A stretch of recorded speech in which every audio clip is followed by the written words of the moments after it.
मुख्यमंत्री लाडकी बहीण योजनेचा शुभारंभ मुख्यमंत्री एकनाथ शिंदे यांच्या हस्ते आज होणार आहे। दरम्यान या योजनेअंतर्गत पहिले 2 हप्ते महिलांच्या खात्यात 16 ऑगस्टपासून जमाही झाले। मात्र राष्ट्रवादी काँग्रेस शरद पवार गटाच्या नेत्या सुप्रिया सुळे यांनी लाडकी बहीण योजनेवरून सरकारवर जोरदार निशाणा साधलाय।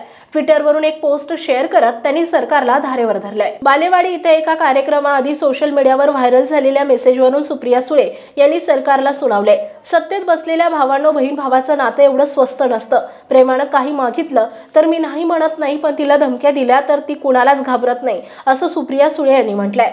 लाडकी बहीण लाभार्थ्यांच्या रक्कम अदा करण्याच्या कार्यक्रमाला उपस्थित न राहिल्यास फॉर्म रद्द केले जातील, अशा आशयाचा मेसेज व्हायरल होतोय। खासदार सुप्रिया सुळे यांनी सरकारला या व्हायरल मेसेजवरून जाब विचारलाय। त्यांनी म्हटलंय की मुख्यमंत्री माझी लाडकी बहीण योजनेची रक्कम अदा करण्याच्या कार्यक्रमाला हजर न राहणाऱ्या बहिणींचे फॉर्म रद्द करण्याची धमकी देणारे हे स्वतःला भाऊ म्हणवतात।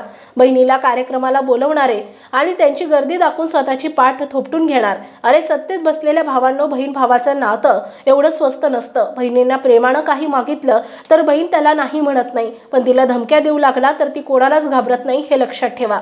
हिम्मत असेल तर या कार्यक्रमाला न जाणाऱ्या एका तरी बहिणीचा फॉर्म रद्द करून दाखवाच, अशा शब्दात सुप्रिया सुळे यांनी सरकारला इशारा दिलाय।